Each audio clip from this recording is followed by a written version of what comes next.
Salut à tous, c'est Fragman. Bienvenue pour cette première vidéo sur FIFA 14, pour le premier épisode des astuces de gardien pro. Donc dans cette première vidéo, nous allons voir comment paramétrer son gardien, notamment en termes de taille et de poids. Comme vous le savez, chaque taille et poids associé a une conséquence au niveau du physique du joueur, du gardien. Et donc nous allons voir quels sont les meilleurs combos, je dirais, les meilleurs paramétrages de gardien possibles.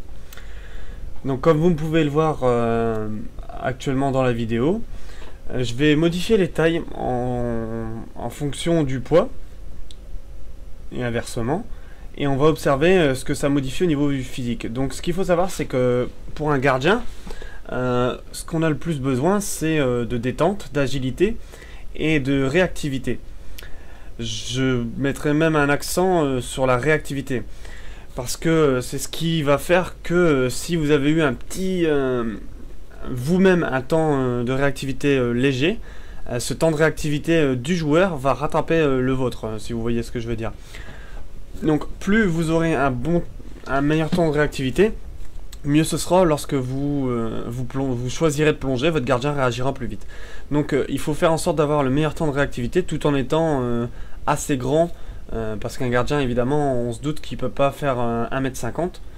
Donc moi, ce que je conseillerais, c'est de mettre une taille comprise entre 1m84 et 1m99. Alors pourquoi? Donc je vais vous expliquer. Parce que selon moi, au-dessus d'1m99, ça devient vraiment un gardien qui sera lourd et qui sera dur à contrôler. Donc je pense que le maximum, si vous voulez vraiment un grand gardien, ce sera 1m99. Après, si vous voulez un gardien qui soit rapide et qui plonge vite quand vous lui demandez, etc. Moi je prends un gardien de 1m. Personnellement, j'essaye un peu plusieurs builds, comme on dit en anglais, je dirais plusieurs paramétrages, voilà.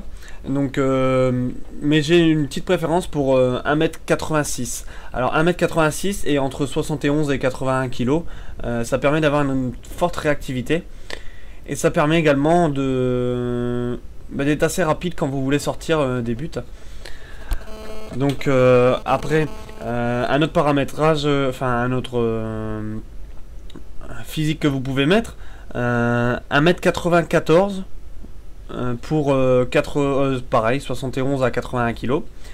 C'est pas mal aussi, parce que vous avez une bonne réactivité, vous êtes assez grand, plutôt grand même, je dirais. Donc c'est assez pratique aussi ça. Et enfin, le dernier que je préconiserais, c'est 1m99 pour 82 kg minimum, entre 82 et je crois 91. Ça permet d'avoir un gardien très grand et une réactivité assez acceptable. Donc personnellement, moi j'ai joué avec ce paramétrage là et j'ai trouvé ça assez efficace. Mais comme je vous dis, moi je joue actuellement, j'essaye en 1m86 et c'est vraiment très intuitif. Il va vraiment vite réagir. Et c'est vraiment un plaisir de jouer comme ça.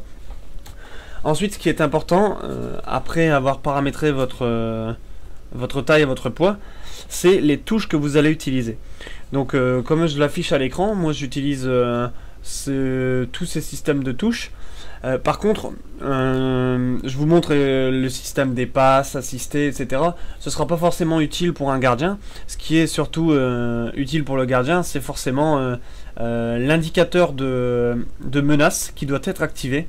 Parce que ça va vous signaler quand quelqu'un va vouloir tirer. C'est-à-dire que ça va mettre un cercle rouge au niveau de la personne qui a le ballon lorsqu'elle va vouloir tirer, et ça vous indiquera quand est-ce qu'elle a appuyé sur le bouton de tir, et à ce moment là vous pourrez engager le plongeon du côté où vous choisirez. Donc cet indicateur doit être activé, c'est vraiment important. Et pour les touches au niveau de l'assistance sur les arrêts, c'est très important aussi. Personnellement j'ai joué beaucoup en manuel, mais je vous dirais, si vous commencez, parce qu'évidemment ma vidéo s'adresse principalement aux personnes qui veulent débuter en tant que gardien. Si vous commencez, je vous conseille vraiment pas de commencer en manuel parce que c'est vraiment très difficile. Actuellement je joue plus en manuel, comme vous pouvez le voir, je suis en semi-assisté. Comme de toute façon tout est écrit en dessous, il y aura une petite phrase qui sera écrite en dessous du paramétrage que vous choisissez, qui expliquera ce que ça change. Mais vraiment, le manuel, je le conseille pas pour quelqu'un qui va commencer à jouer au gardien.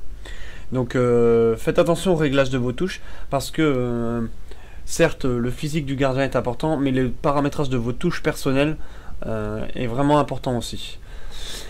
Voilà, donc je vais terminer pour cette première vidéo de paramétrage de gardien. Ce qu'on va faire, c'est que je vais vous laisser un petit peu regarder qu'est-ce que je fais, mon classement au niveau mondial, même si c'est pas très important, il suffit de jouer assez longtemps pour avoir un classement. Donc je vais laisser ça, je vais vous laisser un peu regarder comment mon gardien, comment je m'en sers. Et ce qu'on va faire, c'est que dans les prochains épisodes, vous mettez vos commentaires en dessous de cet épisode. Et dans les prochains épisodes, je répondrai aux questions que vous aurez mis dans ces commentaires. C'est-à-dire, ça va fonctionner comme ça pour mes épisodes. Chaque fois que j'aurai suffisamment de questions, je vais y répondre dans les épisodes suivants. Et j'essaierai de les illustrer par des exemples. Donc voilà, je vous laisse commenter. N'hésitez pas à vous abonner, à partager ma chaîne. Et je vous revois très vite pour une autre vidéo.